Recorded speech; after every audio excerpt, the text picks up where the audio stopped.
Yo, what's up, Breakers No Policies here, and today I am here bringing my Week 1 match of the CSML Season X versus the Zion Zards, coached by Cherrymander. Now, Cherrymander is a really good person.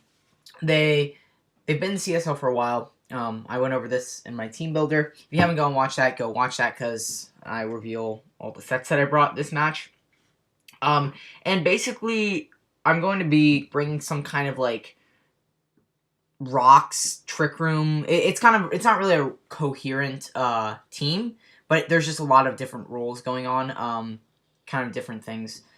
But basically, my game plan going into this match is get up rocks, and allow and chip down like very key members like Zapdos, or set up on things like Zapdos, chip down things like Salazzle, Aegislash, and Meloetta, and of course Haxorus.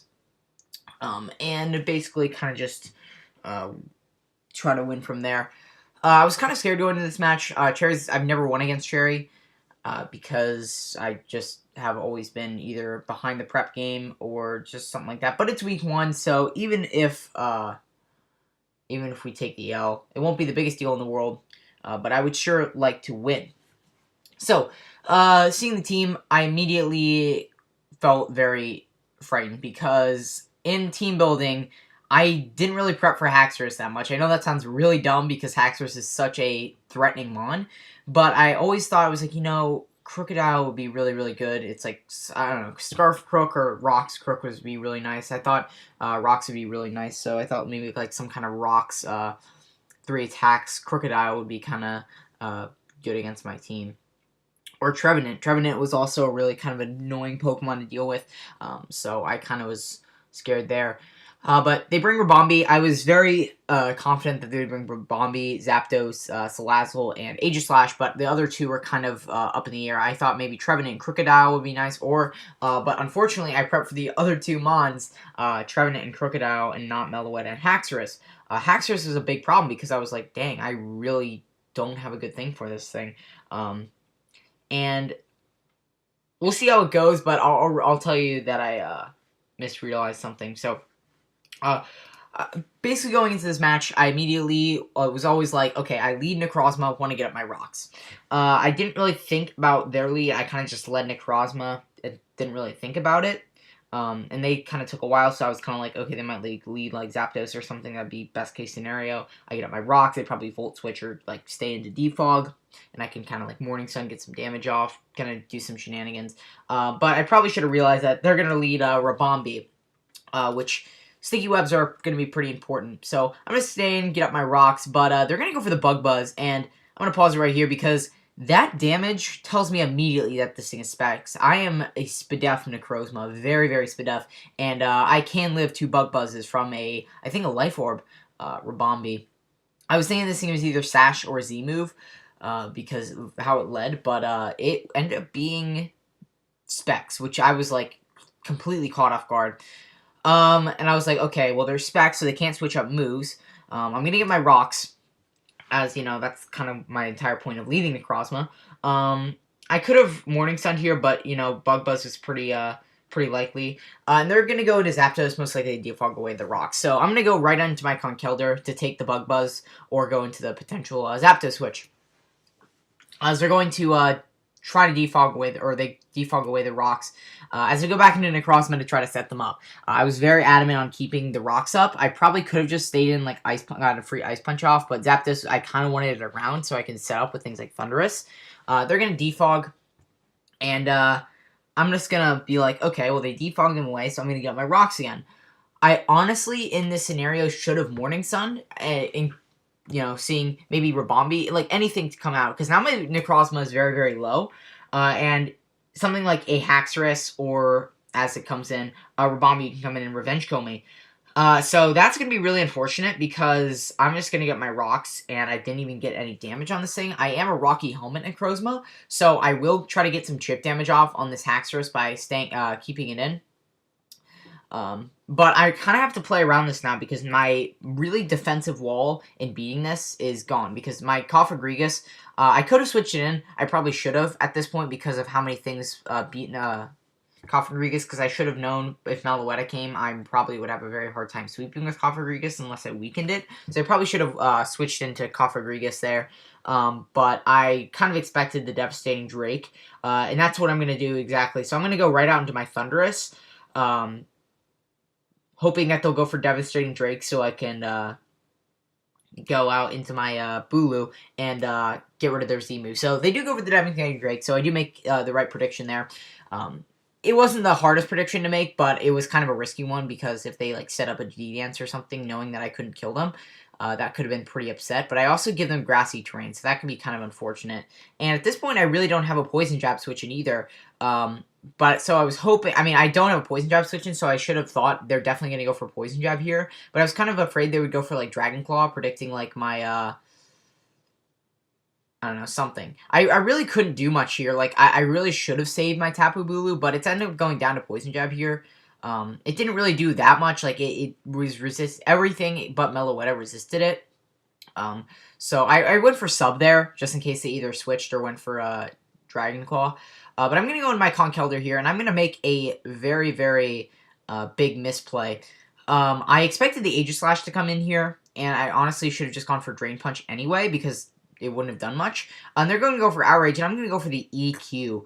Now, this is, like, resisted by grassy terrain and all that stuff, and as you can see from this upcoming damage, I am Black Belt, and a Drain Punch plus Mach Punch, even if Drain Punch didn't kill, would have killed this Haxorus, and I would have immediately just been, like, completely fine. But as you can see from that Mach Punch damage, that's his half to that Haxorus' remaining HP. So I easily could have just Drain Punched, gotten all the HP back, and then Mach Punched.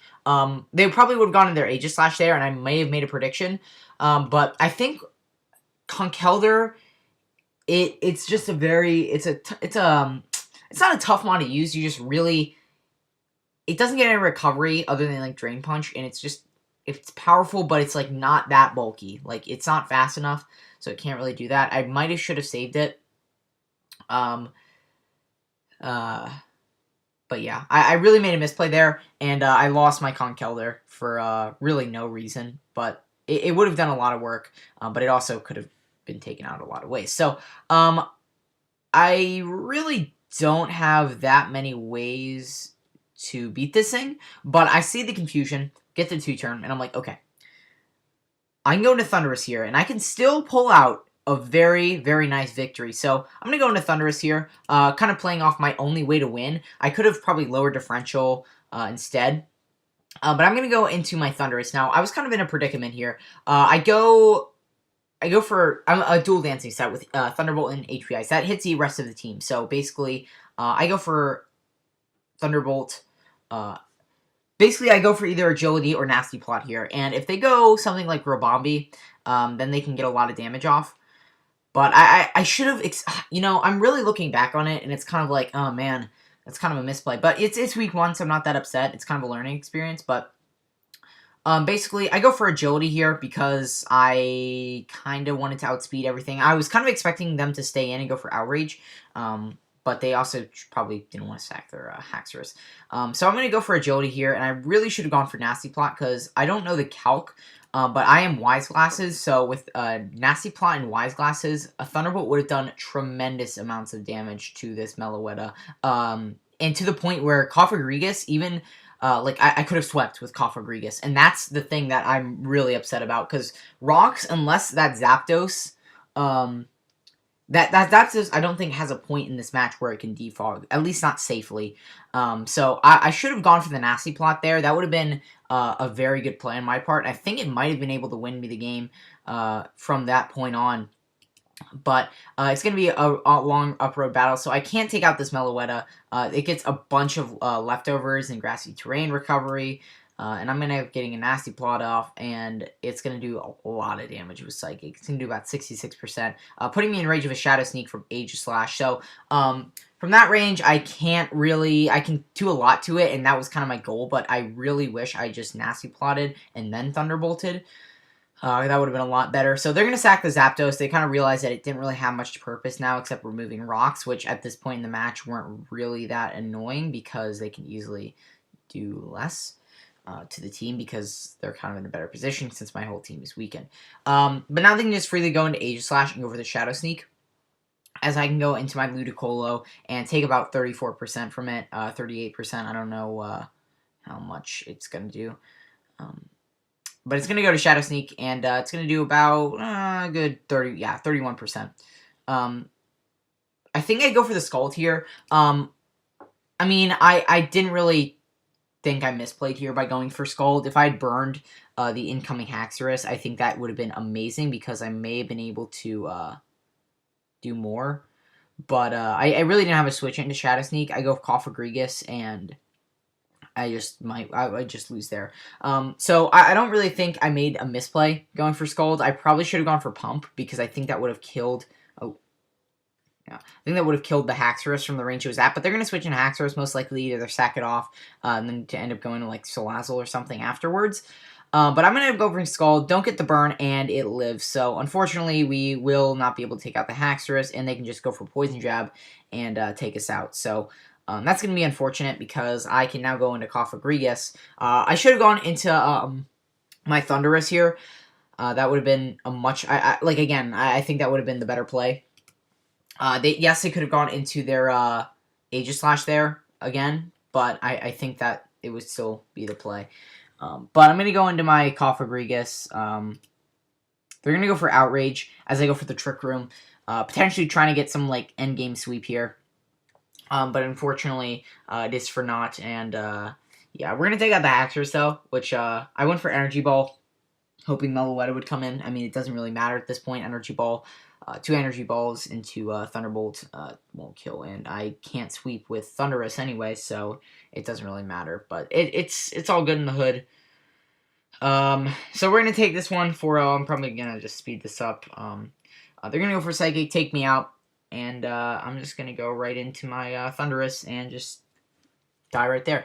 So overall, kind of looking in retrospect, this battle wasn't the greatest. It wasn't, I definitely didn't play it well.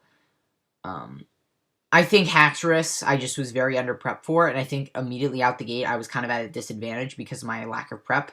I think Cherry prepped phenomenally, as they usually do. But I think I was kind of behind the game with my my prep. I don't think if I had been able to stop the Haxorus early on and made the plays that were necessary, I think it would have been either a much closer game. I don't know if it would have secured me a win, but, it's... You live and you learn. But I definitely think I made a lot of misplays this match, and just too many to kind of rack up and really kind of secured my loss. I think Meloetta and Haxorus were just kind of things I didn't prep much for, and I think I really need to take that into consideration. I always say I need to prep for every threat, but, it's no fault of, any, like, mock teams. I mean, it's whatever, I think Cherry is a really good team, so I think that really kind of was hard to prep for in the beginning. But I do hope that they have keep getting better and better. But, I really hope to get better as well. I'm last in my division, but not in the entire league at this moment. Not all the battles have happened yet at the time that I'm recording this. But I'm definitely, I'm a little salty that one of the coaches gave another coach a less differential. It's whatever, I really don't care. I think it's a nice thing to do because of a hacks battle. But yeah, this was kind of I've never really had a great game one. It's in since season 7 when I started in the CSL against Dan Entertainment, who's back actually. But this is a learning experience. I never really have good first games. The game that I got 6-0'd my first match, I ended up getting to playoffs. So we'll see where we get to. This is going to be a lot harder to get to playoffs this season just because of a lot bigger competition, especially in my division, as well as just in general being a very, it's just going to be a very tough uphill road. A lot of great competition, and there's only 8 spots in playoffs, so we really only have a max of 40% chance of getting to playoffs. or I guess 4 out of 10. So yeah, so 40%. So I mean, in the end, I think this match was greatly played on Cherry's part, and I think they made the plays right. I think I just, even though my prep was bad, I definitely think I could have won this game. But I think that I just misplayed a lot, and I'll learn from it. So, anyway, our next week's match is against Solry and the Tampa Tyrannotars. I have never lost to them, but I've only played them once, and I think that was one of my best games I've ever played in the CSL. So we'll see. I'm really going to try to prep hard for this one. I'm really, really looking forward to it because his team is kind of scary, but it's one that isn't something I can't handle. I did end up... I guess I could announce it here. I'll probably do another video, but I did franchise Tentacruel for Klefki because... Screw Tentacruel. I don't like that mon. It gives me spike stacks, defog. Overall, it's a really nice mon to have. Steel type as well. So it's really nice. And yeah, with that being said, here's to week 2.